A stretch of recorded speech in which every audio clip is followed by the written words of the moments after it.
The morning of September 11th, 2001 started like any other day. The skies over New York were a deep blue, the kind of blue you only get on those autumn mornings. In offices, classrooms, and on aeroplanes, people were just starting their day.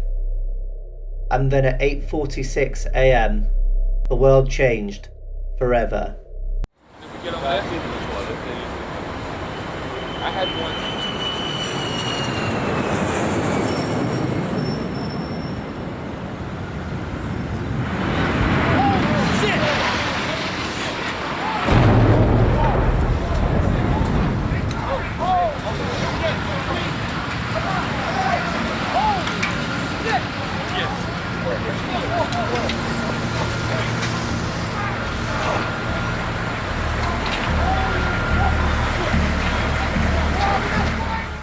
What followed was unimaginable.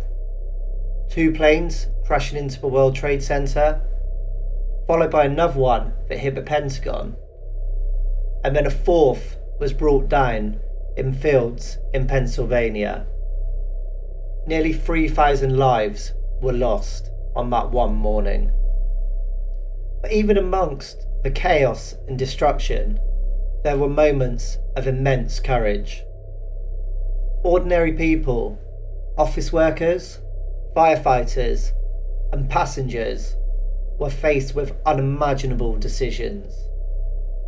And in those moments, they became heroes.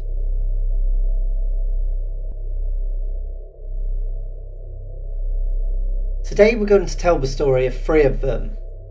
That's that of Rick Rescorla, Wells Crowther, and Jeremy Glick. 3 names among thousands, but 3 acts of courage that will never be forgotten. Welcome back to Nightmare Situations. Tonight we're looking at 3 acts of pure courage in the face of absolute devastation. If you enjoy the video, then don't forget to hit that like button and subscribe if you want to see more stories like this. Now, let's get into it. Rick's story doesn't start on Wall Street. It starts across the Atlantic in a small town in Cornwall called Hale. As a young man, Rick was drawn to service and discipline. He joined the British Army at 16, later serving as a paratrooper, and then as a police officer before emigrating to the United States. There, he fought bravely in Vietnam as an officer in the US Army. His leadership was legendary. His men called him Hard Corps for his bravery under fire. After the war, he earned a law degree, married, and started a family. He eventually took a job as Director of Security at Morgan Stanley in the World Trade Center's South Tower. Rick's military instincts never left him. He studied threats carefully, and he knew the World Trade Center was vulnerable. In 1993, when a truck bomb exploded in the parking garage below the towers, Rick saw it as a warning. While many executives dismissed it as a freak event, Rick never did. He drew up detailed evacuation plans for Morgan Stanley's 22 floors, running frequent and mandatory fire drills, sometimes to the irritation of the employees who saw it as unnecessary. But Rick would simply smile and say, "One day, this could save your life." On the morning of September 11th, 2001, Rick was just starting work when United Airlines Flight 11 struck the North Tower. The building shook. Everyone froze. Over the intercom they announced, "Please stay at your desks." But he knew better. He picked up his megaphone, radio and bullhorn and began moving floor to floor, shouting everyone out, "Move quickly, but stay calm." He sang songs, the same ones that used to keep up morale in Vietnam, old Cornish tunes and army marching songs. As the smoke began to fill the upper floors, Rick's steady voice echoed through the stairwells, guiding thousands downwards. When United Airlines Flight 175 hit their tower at 9:03 am, the impact was devastating. But thanks to Rick's drills, Morgan Stanley employees were already on the move. By the time that the building collapsed, nearly 2,700 Morgan Stanley workers had escaped. Rick could have left too. Instead, he went back inside. Witnesses saw him heading upwards, towards the 10th floor, checking if anyone was left behind. Rick was last heard saying, "As soon as I make sure that no one's been left behind, I'll be right behind you." He never made it out. Rick's body was never recovered, but because of his foresight, because of his leadership, thousands of lives were saved. His wife Susan said that he was a soldier until the very end, and that's exactly who he was. A man who trained for war, but used that training to save lives in peace. Wells was a 24-year-old. He worked on the 104th floor of the South Tower as a trader for Sandler and O'Neill Partners. On the weekends, he volunteered with the local fire department in New York.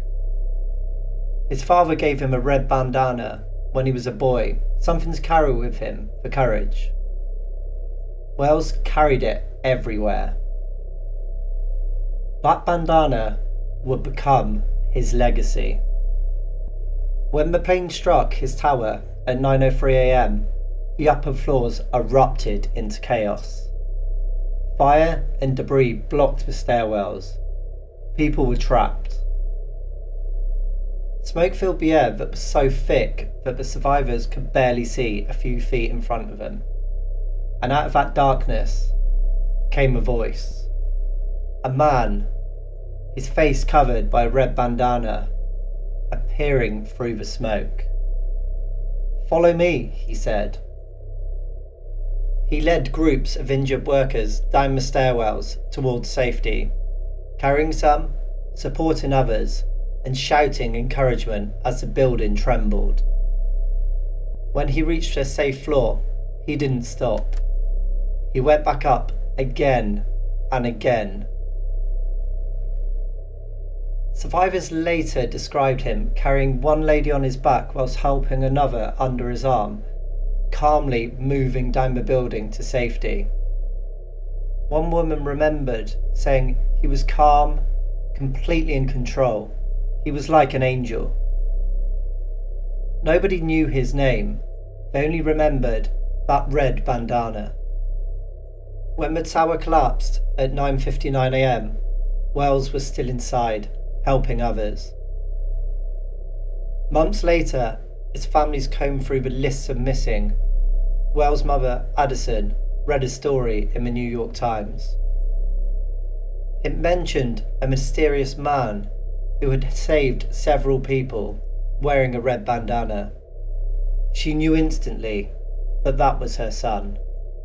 His remains were found buried deep within the rubble, next to a group of firefighters.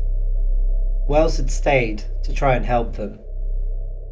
He was later made an honorary firefighter for the FDNY, one of the greatest honours a civilian can receive. To this day, the man with the red bandana is remembered not just by his bravery, but for what that red cloth symbolises. It symbolises courage, compassion, and the strength to act when others can't. His alma mater, Boston College, holds an annual red bandana run in his memory. Each year, hundreds of students tie red bandanas around their necks, a living tribute to a young man who refused to run from danger and instead run towards it. At 8:42 am, United Airlines Flight 93 took off from Newark, bound for San Francisco. On board were 37 passengers, 7 crew members, and 4 hijackers. Among those passengers was 31-year-old Jeremy Glick. He was a sales executive, a national judo champion, a husband, and a new father. His baby daughter was just 3 months old. 46 minutes into the flight, hijackers barged into the cockpit and took control of the aircraft. The plane then turned east and started heading towards Washington, D.C. The passengers were herded to the back of the cabin. Some made phone calls on the seatback phones. Through those calls, they learned the unthinkable. Planes had already struck the World Trade Center and the Pentagon. It was then that they understood. Their plane wasn't being hijacked for a ransom. It was part of the same attack. At this point, they knew that they were going to die. But they decided how they were going to die and what they could do before it happened. Jeremy Glick, along with Todd Beamer, Mark Mingham, Tom Burnett and several others, formed a plan. They boiled water to use as a weapon.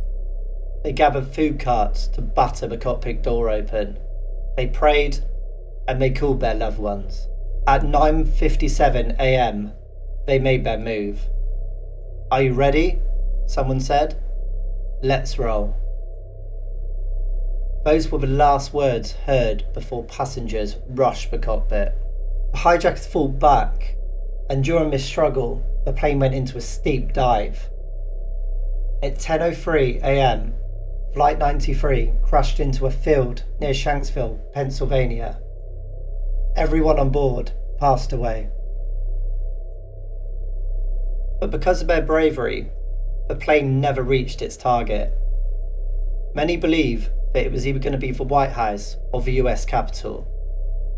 Investigators later confirmed through cockpit recordings that the passengers had indeed stormed to the front, fighting until the very end. Jeremy Glick's final words to his wife Liz were simple: "We're going to do something." And they did. They prevented a greater tragedy, saving countless lives on the ground. Today, at the Flight 93 National Memorial, the wind sweeps over the Pennsylvania hills. Visitors quietly stand before a wall of names, each one representing courage that transcended fear. Jeremy Glick's name is etched among them, a reminder that even in the darkest skies, humanity's light can shine through. 3 heroes, 3 ordinary people who faced extraordinary terror, who chose courage over fear. Rick Rescorla, the soldier who saved thousands through preparation and calm leadership. Wells Crowther, a young trader who became a firefighter once more, his red bandana a beacon in the smoke. And Jeremy Glick, a passenger who fought back, ensuring that other lives would be saved. Their stories are unique, that their messages are the same. Heroism isn't always about strength, rank, or uniform. It's about choice. The choice to act when everything inside you is telling you to run. The choice to help others, even when it's going to cost you everything. On September 11th, 2001, the world saw unimaginable horror, but it also saw the best of humanity. And as long as we remember these stories, their courage will never fade. Because heroes never truly die. They live on in the lives that they saved and in the hearts that they inspired. You've been watching Nightmare Situations. If you enjoyed this video, then make sure to give it a like and subscribe if you'd like to see more stories just like this one. And remember, that sometimes reality is more terrifying than any nightmare. Thank you for watching.